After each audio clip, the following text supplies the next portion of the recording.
Hello everybody, welcome. My name is Robert Ris and you are here on my YouTube channel, my own YouTube channel, Robert Ris Chess, and it's a pleasure to be here. And what a day to start, because it's the first game of the World Championship match between Russian player Jan Nepomniachtchi and Chinese player Ding Liren. I'll be here on every day. The guys are playing against each other to bring you the highlights of their match. And if you like it, don't forget to subscribe to the channel, of course. Let's start with game one. It's the Russian player Jan Nepomniachtchi playing with the white pieces in game one. And of course, it's always interesting to see in this match, in this kind of matches, what is gonna happen, which openings they have prepared, who's going to surprise whom. First, we start with Jan Nepomniachtchi. He's playing 1e4. And we have 1e5. We are following the main repertoire of Ding Liren, which is not a very big surprise, honestly, because he has a very good repertoire. So he's following his normal lines he would always play. So we have the Spanish opening, the Ruy Lopez, a6. So good news, no Berlin defense.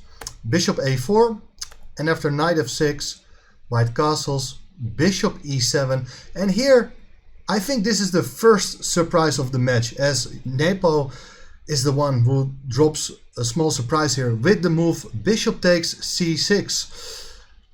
So this is kind of weird, right? You have just played bishop a4 and then you take on c6. It's the so-called deferred exchange variation of the Ruy Lopez. And well, there are some advantages to this particular move order, as we could have taken on c6 earlier, but now the knight is already on f6, so there are less possibilities for black to defend the pawn on e5 with the f-pawn, for instance. And why is this not such a big surprise at the same time? Well, it's because Anish Giri, with the white pieces in the candidates tournament, played this specific variation against Ding Liren as well, and won in very spectacular fashion in only 29 moves. Anish played here the move d3. The big surprise here is Jan's choice, as he played the move rook e1. It's very important to understand what is actually happening, because the pawn on e5, well, if you take that pawn, there is knight takes e4 and black is absolutely okay. So first we protect the pawn on e4, threatening to take on e5. And now there are various ways of playing for black. The move knight d7 played by Ding Liren, it's a very sensible choice, very typical move, but has the small drawback of temporarily obstructing the bishop on c8. Another key move here is the move bishop to g4, pinning the knight, but that's of course another line which could have been ventured here. But let's have a look at the game. Knight d7, white plays d4, so white is opening the position in order to try to exploit its small lead in development. So we're putting pressure on the pawn on e5. Black is going to take it, and now white recaptures with the queen, so that the pawn on g7 is under threat. Black castles here, all kind of natural, and now also the move bishop f4 is a sensible move. One typical thing we should avoid here as black, don't get tempted here with the move bishop f6 attacking the queen, because there is the move e5 and white is just expanding in the center, and then that pawn together with the pieces, they are, well, there's a nice space advantage and there are possibilities for white to build up an attack over there. Back to the game, as instead Ding Liren plays here the move knight c5, which is a good idea. The knight is doing reasonably well here. Black is offering the exchange of queens. And after something like queen takes d8, black has to be careful. Just recapture with the bishop, so that you're protecting the pawn and white doesn't get a chance to take on c7. But Nepo is not interested in going for the exchange of queens. Plays here the move queen e3. And as it turns out, he was still in book while Ding Liren was spending quite a bit of time here trying to work out things, trying to recollect his own analysis. But definitely Nepo caught his opponent with a nice opening surprise. And as a result of that, black, in my opinion, makes a small inaccurate decision here by playing the very natural move bishop to g4, trying to get the bishop out with gain of time. But there are some problems with this move, because now the knight will get involved. The knight will come to d4, and very soon we will see what the knight is capable of. What should black have done instead? In my opinion, the move knight e6 is the way to go. So the knight is attacking the bishop. We would love to get rid of that bishop on f4.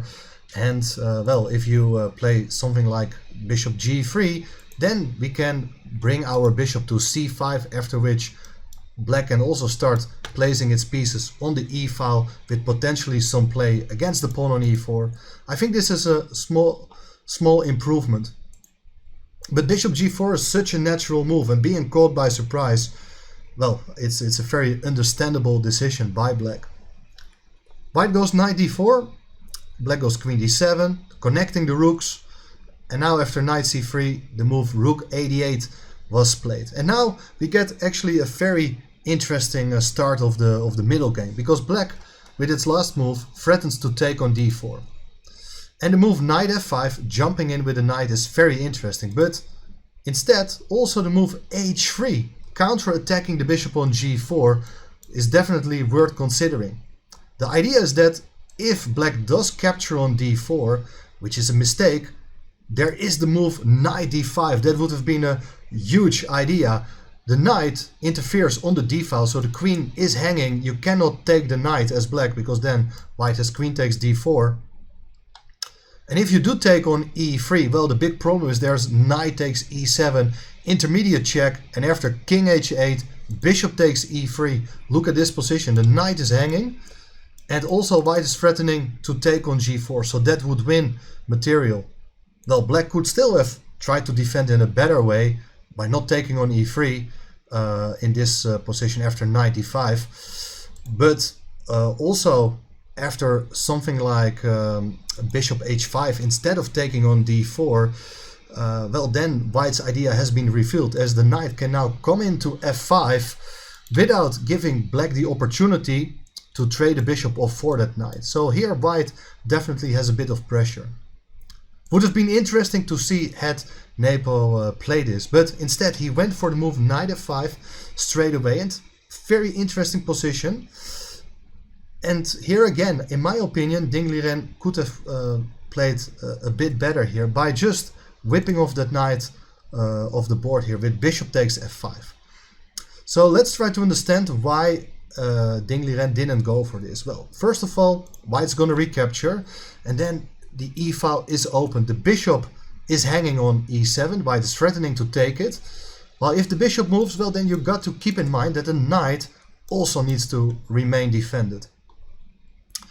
Queen takes f5 is just a big mistake, because it does run into queen takes e7, and now after queen takes f4, the second minor piece can just be taken. White is a piece up. Instead of taking on f5, rook fe8 is a good move, protecting the bishop, and I'm pretty sure this has all been seen by both players, and maybe they were both thinking that the move b4 is a great idea for white, so that the knight on c5 is just trapped. But now, incredible resource for black here, he could have saved the knight with the move knight a4. So the point is that white can take that knight, but then there is bishop takes b4 with a beautiful discovered attack on the queen. In case the queen goes away, then both the rook and the bishop are hitting the rook on e1, so this would lead to a gain of material for black. Missed opportunity for black to equalize instantly. Instead, knight e6 was played, and here, well, Nepo decided to play it very safe by just taking on e7, giving up that wonderful knight on f5. There was still an interesting, another interesting resource, trying to make use of that beautiful knight on f5, as bishop h6 is a computer suggestion. It's not even really better than the text, but the idea is that the bishop cannot really be taken, as that does run into the move queen to g3, and the bishop is pinned. White will regain the piece. However, a good response here would have been to drop back with the bishop to h5, so that after queen to g3, the bishop can come to g6, neutralizing the pressure. And look, that knight on e6 is a great piece, holding the king side together, as it also covers the pawn on g7. But let's see what happened in the game. So Jan decided to take here on e7. Knight takes e7. Queen takes e7. And now white keeps the bishop on the board. So how to evaluate this position now? The play has become a bit calmer. White has a slightly better pawn formation. He has a 4 versus 3 on the king side. And if these pawns are able to come forward, well, that can potentially be something. Black, on the other hand, has an extra pawn on the queen side, but it's a double pawn and will not that easy for black to make use of it. So the question is how to approach this as black. Well, in the game, Liren played here bishop h5, which is a very reasonable move, very solid move, but slightly passive. Very typical for these kind of positions is also the active continuation f5, opening up the position. First of all, black is threatening to play f4 with a double attack on the bishop and queen, so white is likely going to take, and now bishop takes f5. Well, the bishop is pretty active on f5 with exerting some pressure against the pawn on c2, but at the same time this bishop on g3 also is potentially more active and has ideas of installing itself on e5 with long-term pressure against the pawn on g7. I guess for that reason Liren didn't want to go for that line. Instead played bishop h5, but now white creates a nice structure by placing the pawns on the light squares. Jan is trying to restrict the movement of that bishop, and very soon we are able to get our rook to d1 as the bishop no longer takes away that square.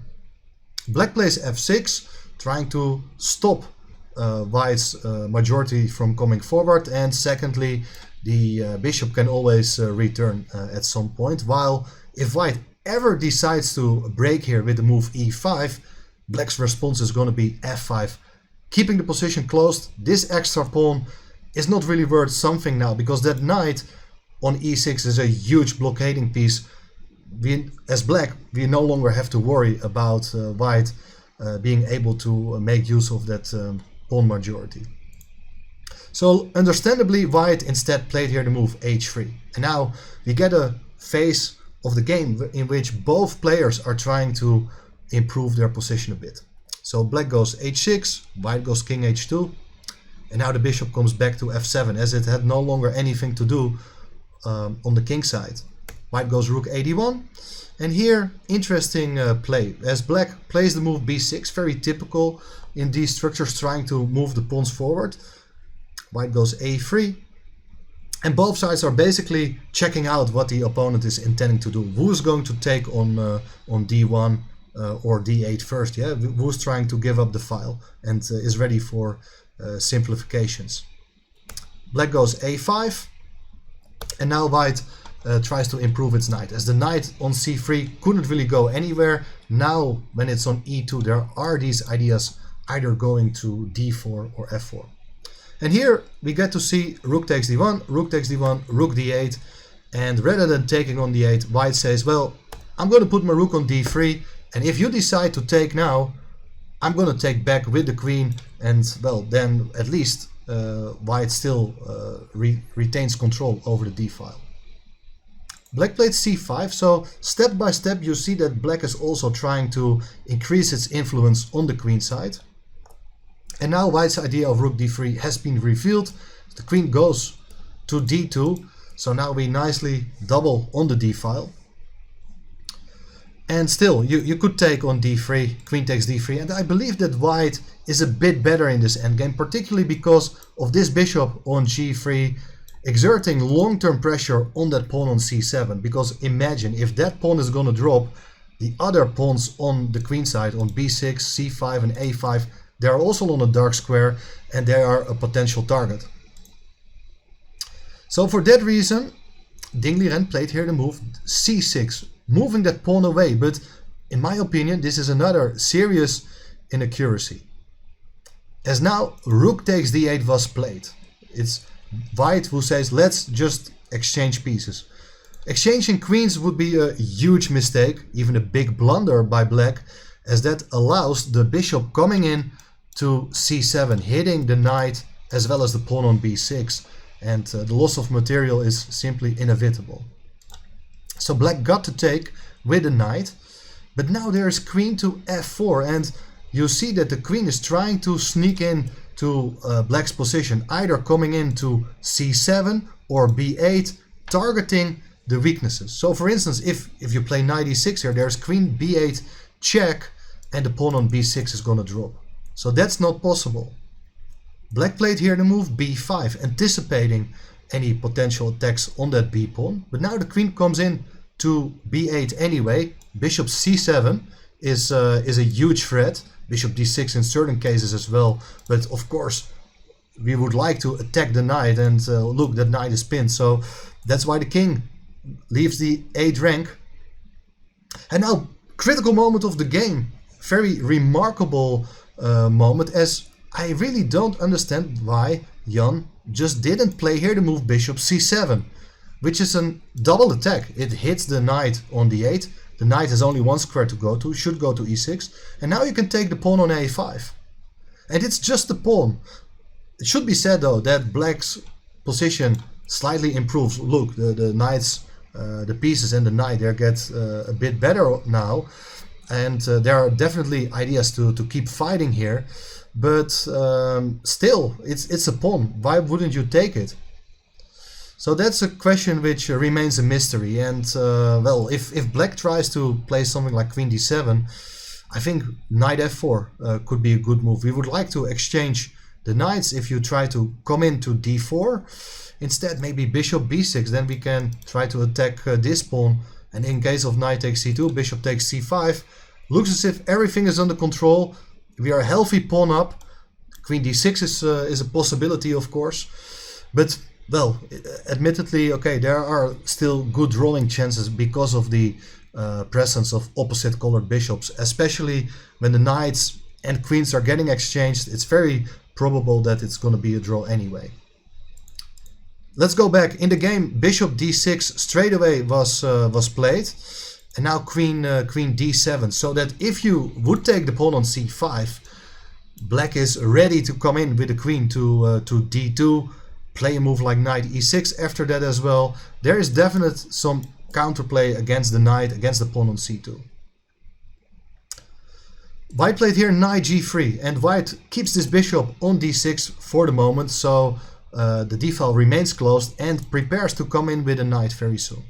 Black goes knight e6, defending the pawn, and here white goes for the move f4. Not sure that is the best decision, as black had this possibility of activating the knight, coming into d4, hitting the pawn, while after c3 the knight can simply go to b3, for instance, when it defends the pawn, and compared to the position where it is in the game on e6, it can no longer become under threat of a move like f5. So difficult to say. Maybe white should have played c3 first, and after the move f4, black should have gone knight d4, but they followed the move h5.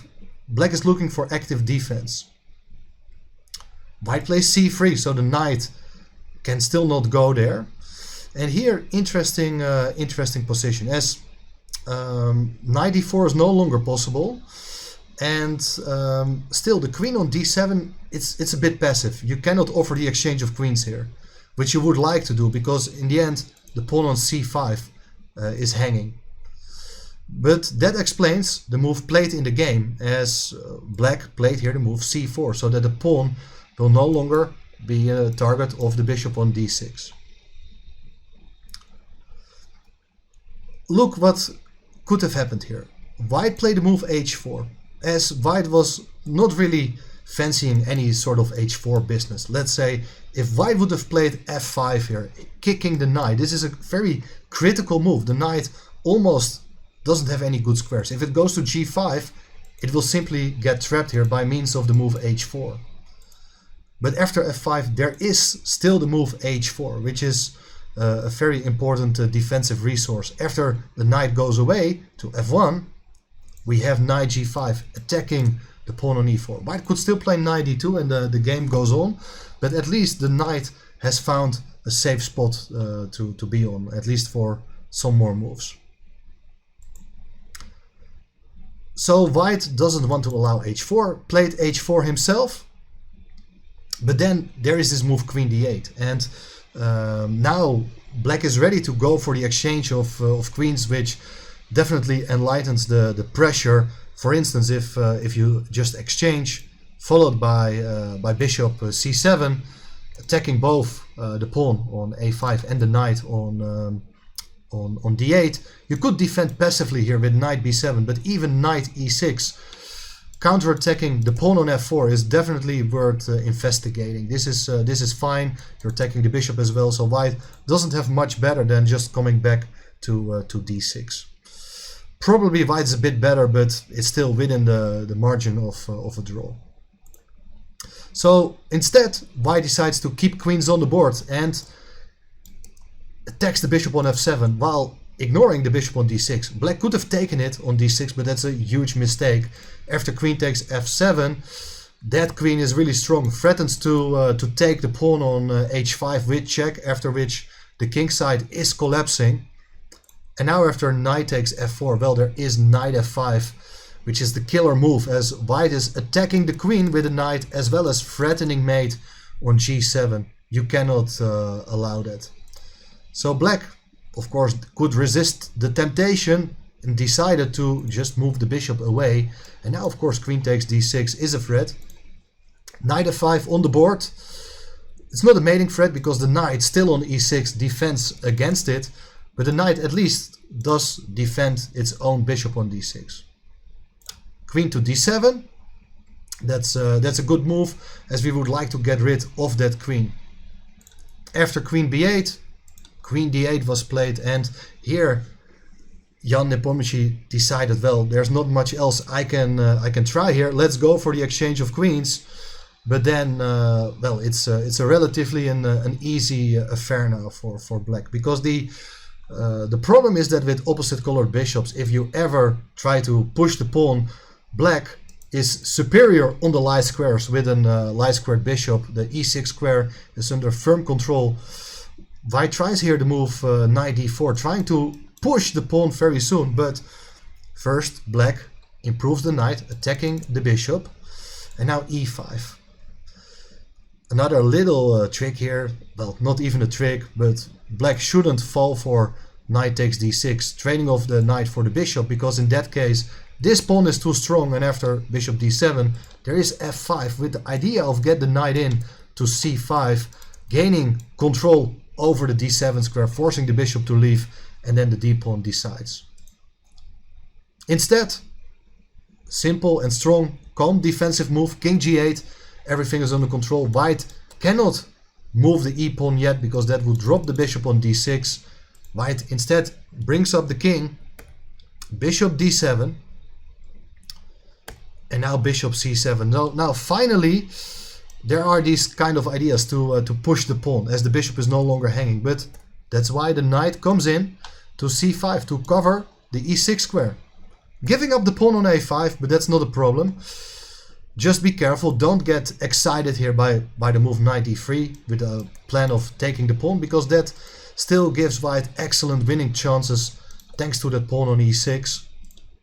First things first, we neutralize the pawn by activating the king. Very important endgame principle as always. The king covers everything, and after bishop to b4, finally the knight is coming into d3, attacking the pawn. And if White is careless, takes on f6, then there is also a double attack, as the knight supports the advance of the pawn from c6 to c5. That would win a piece. White realizes that the bishop is potentially in trouble and instead decides to play here the move e6. After bishop takes, then the pawn on c6 can be taken. Here again, you got to be a little bit careful. If you take on b2, there is knight d8 with a nasty knight fork. White could win a piece, so first things first again, bishop d7, hitting the knight goes away, and then we take the pawn on b2. And here we have a very even position with knight and bishop and 5 pawns each. The players played a few more moves, but here Nepal called it a day. Thought it was an interesting game and offered a draw, which was gladly accepted by the Chinese player. So we have a first result. It's a draw of the 2023 World Championship match in Astana, Kazakhstan. Very interesting start. We have seen other World Championship matches started in a more dull way, but this game, even though it was an equal result, a draw, I think there were a lot of hidden resources, and Nepal was the one to drop a first bomb first. And well, let's see what the remaining games for us have in store. I'll be back tomorrow with the coverage of the second game. If you like the channel, don't forget to subscribe, and I'm looking forward to see you tomorrow again. Thanks for watching.